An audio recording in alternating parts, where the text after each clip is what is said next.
Alan Watts once said, "The reason you want to be in control is because you are afraid to let go." And that is where worry lives. Not in the future, not in your problems, but in your need to manage every possible outcome. You're not worrying because life is hard. You're worrying because you keep trying to control what was never yours to control. Alan Watts didn't say to fight worry. He didn't say to conquer it. He said to see it, to understand what's underneath it. Because once you do, the need to worry simply disappears. Not overnight, but like fog fading when the sun rises, quietly, gently, naturally. So if you've been caught in your own thoughts, trying to fix, predict, and plan your way into peace, this is for you. Let's begin. Alan Watts believed that the root of all worry was the false belief that you are separate from life. He said most people walk around with the idea that they are a skin-encapsulated ego, a tiny self inside a big, scary universe. And when you see life that way, of course you worry. Because if you're just a small mind trapped in a fragile body, then everything outside of you feels like a threat. But Alan's view was different. He taught that you are not in the universe. You are of it. Just like a wave is not separate from the ocean, you are not separate from life. So when you worry, it's like a wave trying to resist the tide, trying to control where the water flows. That's why it feels so heavy, so hopeless. Because deep down, your system knows you're not meant to control the ocean. You're meant to move with it. Alan didn't mean to give up or become passive. He meant to trust the rhythm, to stop clinging to outcomes, to stop arguing with the way things are. Because once you let go of that inner fight, worry has no place to live anymore. It fades, not because you forced it out, but because you stopped feeding it. Alan Watts said something powerful. To have faith is to trust yourself to the water.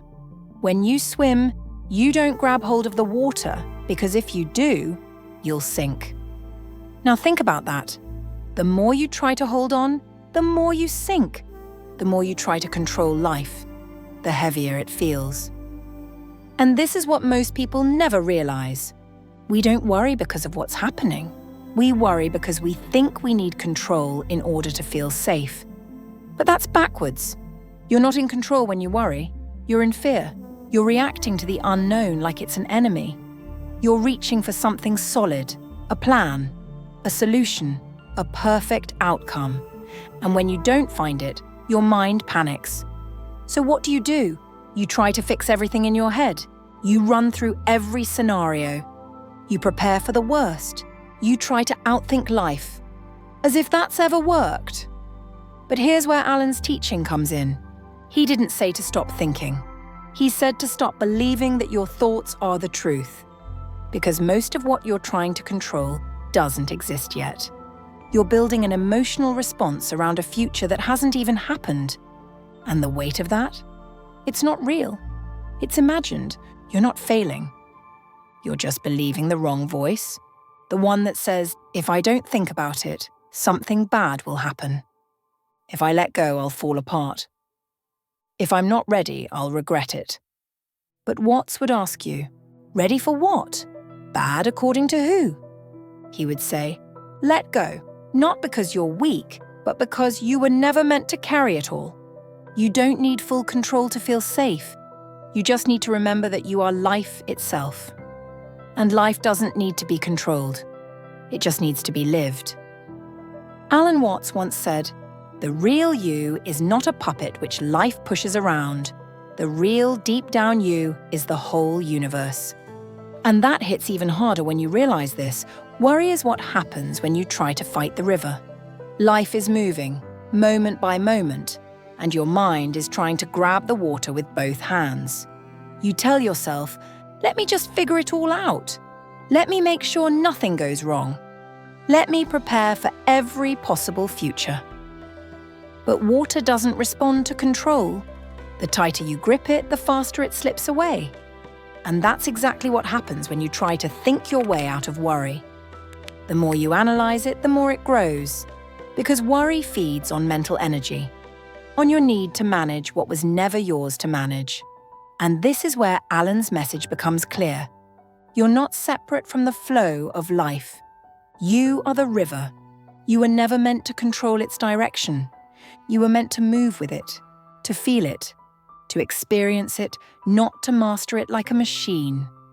But worry turns you into a swimmer trying to go upstream. And the result, you get tired. You lose rhythm. You feel like you're failing at something that was never yours to win. Instead of asking, how do I stop this worry?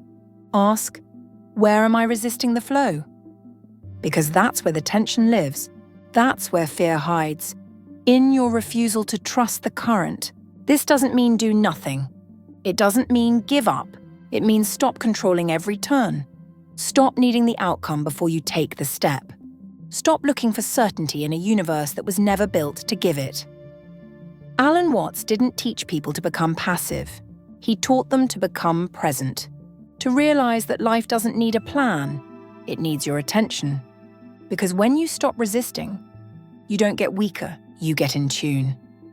And that's when the noise quiets. Not because life changed, but because you finally let it move the way it was always meant to. By now, you've probably started to feel it. The idea that maybe you don't need to fight this anymore. Maybe the problem was never the world or your thoughts, but the pressure you keep putting on yourself to always be on top of everything. You weren't built for constant control. You weren't built to solve life before it happens. And Alan Watts knew this. He knew that most of our suffering isn't from reality. It's from resisting reality. You say you want peace, but your actions are wired around control. You want clarity, but you keep feeding chaos with attention. And every time you overthink, it's not because you're broken, it's because you're scared that if you stop worrying, everything will fall apart. You don't need to become peaceful. You don't need to turn into some perfect, calm version of yourself. You just need to stop running from what's already here. Life will still happen. Things will still change. But the more you try to force the rhythm, the more out of tune you feel. So maybe this is it. Not a dramatic transformation, not a breakthrough. Just a moment where you stop. Where you stop needing to be in control. Where you stop needing to solve every feeling. Where you stop using worry as a way to feel useful. And in that space, you might notice something. The moment you stop fighting your thoughts, they stop trying to control you. The moment you stop pushing against life, you begin to flow with it. And that's where everything begins to feel different. Not because anything changed, but because you finally stopped needing it to.